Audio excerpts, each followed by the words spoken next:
श्रीराम समर्थ. जयाचा जनी जन्मनामार्थ झाला, जयाने सदा वासनामात केला. जयाच्या मुखी सर्वदा नाम कीर्ती, नमस्कार त्या ब्रह्मचैतन्य मूर्ती. जय जय रघुवीर समर्थ. श्रीराम. परमपूज्य प्राध्यापक के.व्ही. बेलसरे लिखित श्री ब्रह्मचैतन्य गोंदवलेकर महाराज चरित्र आणि वाङ्मय या पुस्तकातील पुढील वृत्तांत. शब्द सामर्थ्य. एके दिवशी सकाळी 9 वाजता श्री महाराज धर्मशाळेकडे गेले. त्या ठिकाणी 5-6 तरुण मंडळी आळशीपणाने उगीच बसलेली त्यांच्या नजरेला आली. ते तसेच मंदिराकडे परत फिरले आणि त्या लोकांना बोलावणे पाठविले. ते आल्यावर श्री महाराज त्यांना म्हणाले, अरे तुम्ही 18-20 वर्षांची तरुण मुले, तुम्हाला आळसाने बसून राहावते तरी कसे? चला माझ्याबरोबर, आपण एक विहीर खोदू.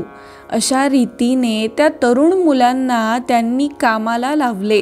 रोज सकाळी 8 वाजता त्यांनी कामावर हजर व्हावयाचे. 11-11:30च्या सुमारास श्री महाराज त्यांना थोडे फराळाचे पाठवीत. 1-2 वाजेपर्यंत खोदून झाले म्हणजे त्यांनी स्नाने करून जेवावयास यायचे. असा क्रम सुरू झाला. किती खोदून झाले हे पाहण्यासाठी श्री महाराज रोज तेथे जात. 1 आठवडा संपल्यावर एके दिवशी 11 वाजता स्वतः श्री महाराजांनी एका ताटात 8-10 लाडू व पुष्कळ चिवडा घेतला आणि स्वारी विहिरीकडे गेली.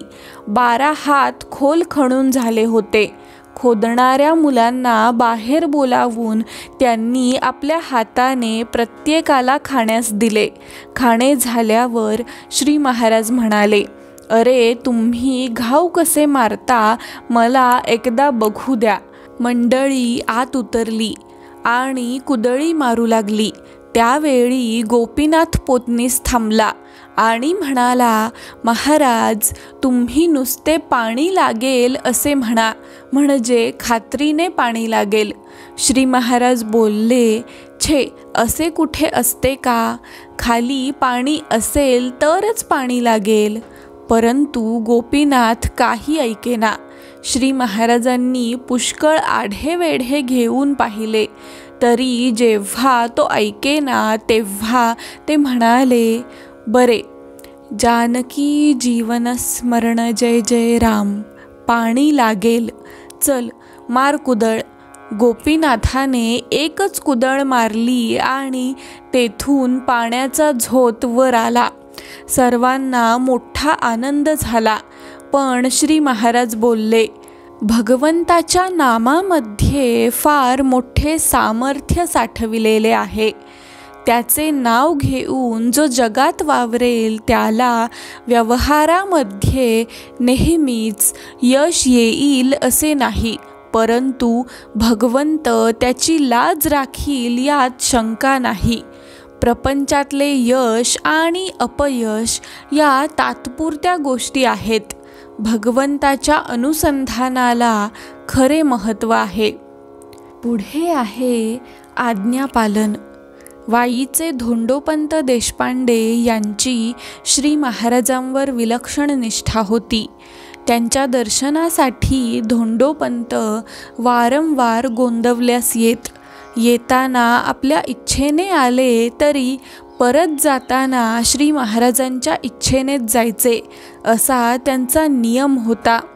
कधी 2-3 दिवसांनी परत जायची परवानगी मिळे तर कधी 2 महिने झाले तरी परत जाण्याची भावनाच नसे.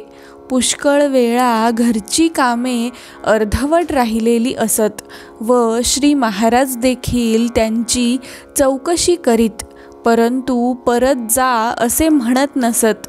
असेच एकदा धोंडोपंत बरेच दिवस राहून झाल्यावर श्री महाराजांची परवानगी घेऊन जाण्यास निघाले. वाटेमध्ये खाण्यासाठी म्हणून श्री महाराजांनी मुद्दाम डाळीचे व जोंधळ्याचे पीठ बरोबर दिले आणि जाताना मला भेटून जा असे सांगितले. धोंडोपंतांनी बैलगाडीत सामान ठेवले आणि श्री महाराजांचा निरोप घेण्यासाठी मंदिरात आले. धोंडोपंत मारुतीपाशी उभे होते. रात्री सुमारे 8 वाजण्याची वेळ होती. इतक्यात श्री महाराज तेथे आले. तेव्हा धोंडोपंतांनी साष्टांग नमस्कार घातला व हात जोडून उभे राहिले.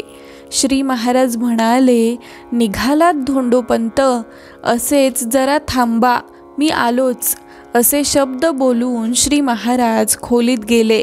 ते आता येतील मग येतील असा विचार करून धोंडोपंत तसेच तेथे उभे राहिले. होता होता रात्र बहुतेक गेली. पहाटेचे 4 वाजले आणि श्री महाराज बाहेर आले. धोंडोपंत मारुतीपाशी जप करीत उभे राहिलेले त्यांनी पाहिले.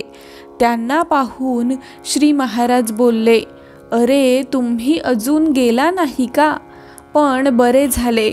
आता जेवणखाण करून मगच जावे. श्री महाराजांचा शब्द म्हणजे प्रत्यक्ष भगवंताचाच शब्द असे धोंडोपंत मानित असत. काही दिवसांनी निष्ठेबद्दल बोलणे निघाले तेव्हा श्री महाराज म्हणाले, आज्ञा पालनासारखा भगवंतापर्यंत चटदेशी पोचवणारा दुसरा मार्ग नाही. तो साधला मात्र पाहिजे. धोंडोपंतांना पुष्कळ प्रमाणात तो साधला होता. जो आज्ञा पाळतो त्याचा अहंकार नकळत मरतो. शिवाय आज्ञा पाळली म्हणजे जबाबदारी सद्गुरूवर जाते. म्हणून त्याची आज्ञा म्हणून नाम घ्यावे. त्याने राम लवकर भेटतो.